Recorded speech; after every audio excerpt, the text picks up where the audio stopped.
warahmatullahi wabarakatuh. Waalaikumsalam warahmatullahi wabarakatuh. Selamat pagi Nak Nisa dan selamat pagi Bu. Pagi Bu.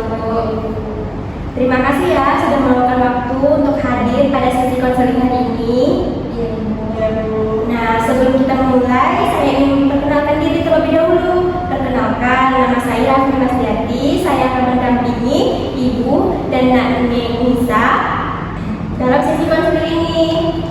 Di sini saya tidak bertugas untuk menemukan siapa yang salah atau siapa yang benar, tetapi membantu Ibu dan Nak Anissa memahami situasi yang sedang terjadi dan menemukan jalan keluarnya. Iya Bu. Nah, segala sesuatu yang dibicarakan dalam sesi ini akan dijaga kerahasiaannya. Saya berharap selama sesi ini berlangsung, kita dapat saling menghormati, mendengarkan, dan ketika salah satu berbicara tidak memotong pembicaraan. Apakah Ibu dan Anda bersedia? Bersedia Bu. Ya, saya bersedia Bu. Baik, terima kasih ya atas ketersediaannya. Saya berharap pertemuan ini menjadi ruang yang aman bagi Ibu dan Anda untuk menyampaikan perasaan masing-masing dan dengan jujur dan lebih terbuka. Ya Bu.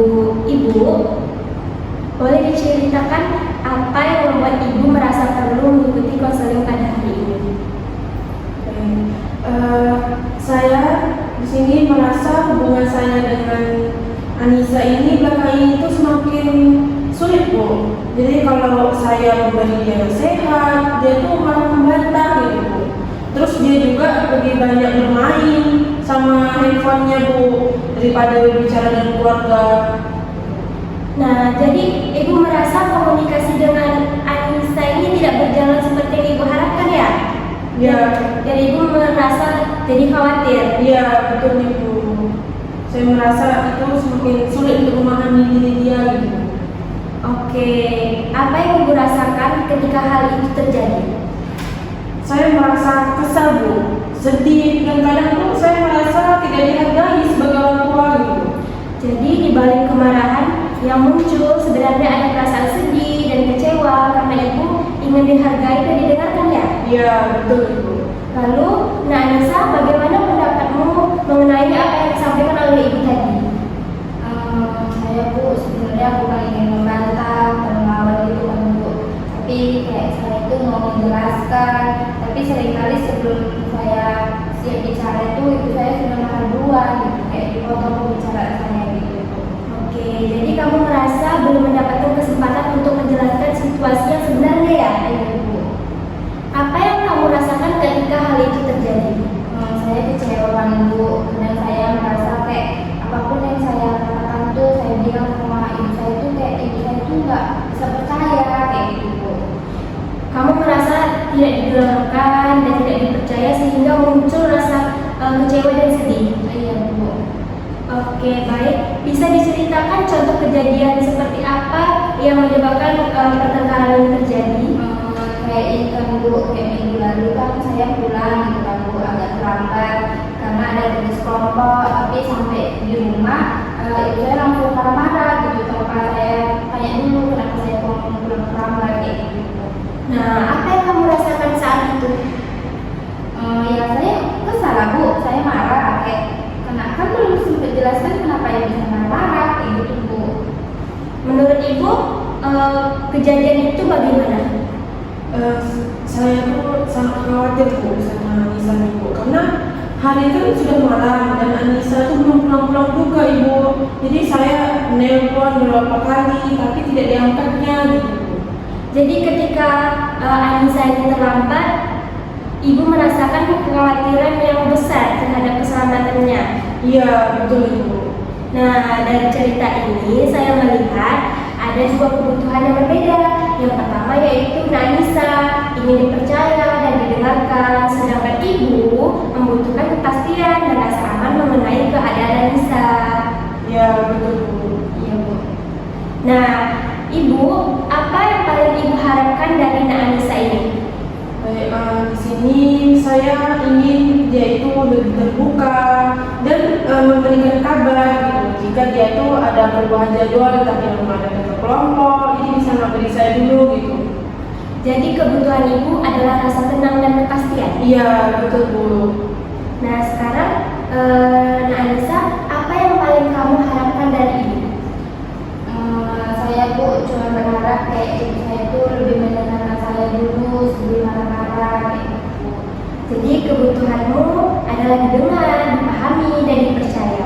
Ya Ibu.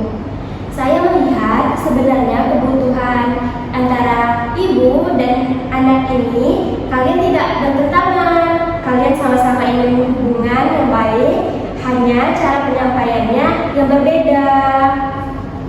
Nah, sekarang saya ingin ibu dan Nak Anissa berbicara langsung satu sama lain mengenai perasaan yang selama ini sulit diungkapkan dan disampaikan.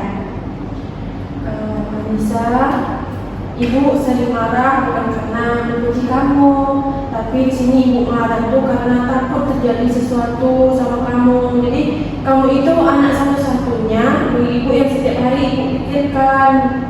Ya Bu, aku juga tahu ibu sayang kan. Tapi ketika kalau ibu langsung marah tuh kayak aku tuh langsung kayak gak percaya gitu sama ibu. Baik, ibu, bagaimana perasaan ibu mendengar jawaban dari Nak Anissa? Saya merasa sedih. Saya ternyata tidak menyangka gitu Anissa merasa seperti itu.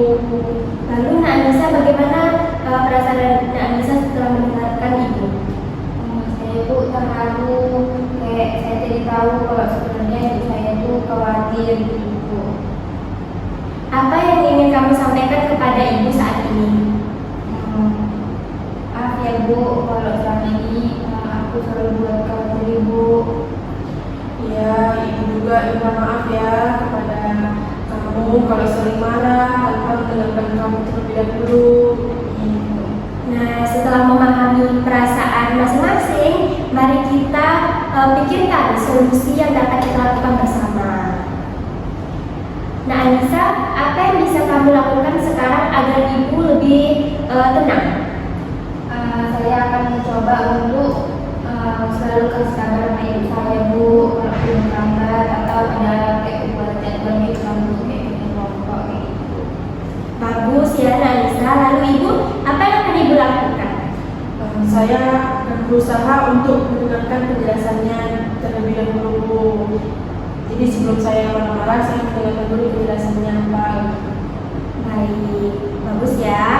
Mungkin apa ada hal yang bisa dilakukan bersama?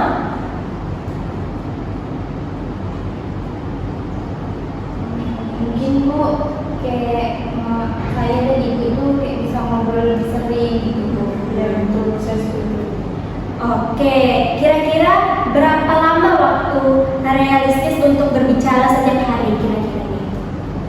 Menurut saya Bu, mungkin kayak 15 menit itu cukup kayaknya Bu. Ya, kayak seperti 10 sampai 15 menit gitu. Oke, menurut saya betul ya apa yang disampaikan oleh ibu dan Nak Anissa. Oke, setelah sesi hari ini, apa yang ibu pelajari?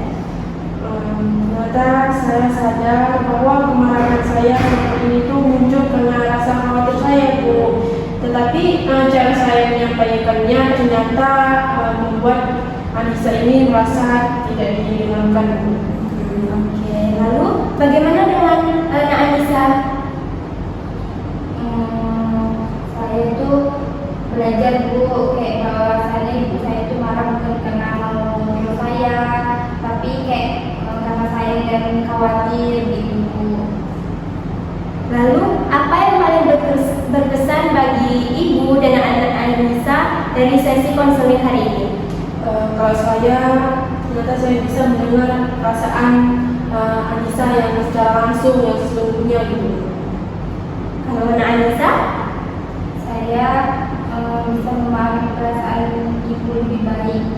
Oke, jika kita lihat dari skala 1 sampai 10, berapa kira-kira yakin bahwa ibu dan anak Anissa ini bisa menjalankan kesepakatan yang telah dibuat? Kalau saya sekitar 8. Kalau saya kayaknya 9. Oke, bagus ya.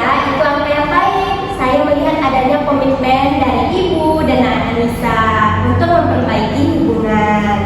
Baik, Ibu dan Anissa, hari ini kita telah melalui proses yang sangat baik. Saya mengapresiasi keberanian Ibu, Anissa, dan keterbukaan dalam berbagai perasaan. Saya juga melihat bahwa sebenarnya konflik yang terjadi bukan karena kurangnya kasih sayang ya, melainkan karena adanya kesalahpahaman dan komunikasi.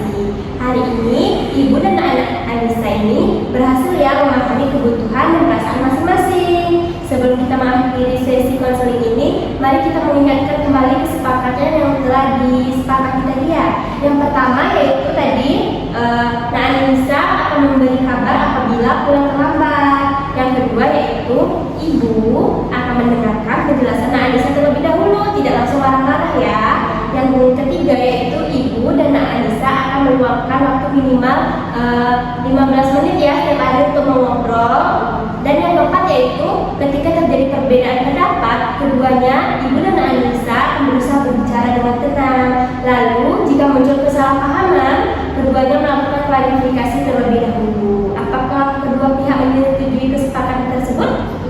Ya, saya setuju. Bagus. Baik, saya berharap kesepakatan ini dapat diterapkan dalam kehidupan sehari-hari ya. Perubahan memang membutuhkan waktu, tetapi saya percaya Ibu dan Anissa memiliki kemampuan untuk membangun hubungan yang lebih baik dan harmonis. Terima kasih ya atas kepercayaan yang telah diberikan kepada saya selama proses sesi konseling ini. Semoga apa yang telah didiskusikan hari ini dapat menjadi langkah awal menuju komunikasi yang lebih baik. Jika dalam beberapa minggu telah dapat kesulitan lagi atau hambatan, kita dapat mendiskusikannya langsung ya pada sesi berikutnya. Terima kasih atas kerjasamanya yang sangat baik hari ini. Ya, terima kasih juga ya Ibu atas bantuannya. Baik, sama-sama. Saya juga senang melihat kemajuan yang terjadi pada sesi hari ini. Tetap jaga komunikasi yang baik ya, dan saling memahami satu sama lain. Saya akhiri. Assalamualaikum warahmatullahi wabarakatuh. Waalaikumsalam warahmatullahi wabarakatuh. Boleh salaman dulu Ibu dan Anissa. Terima kasih ya Ibu.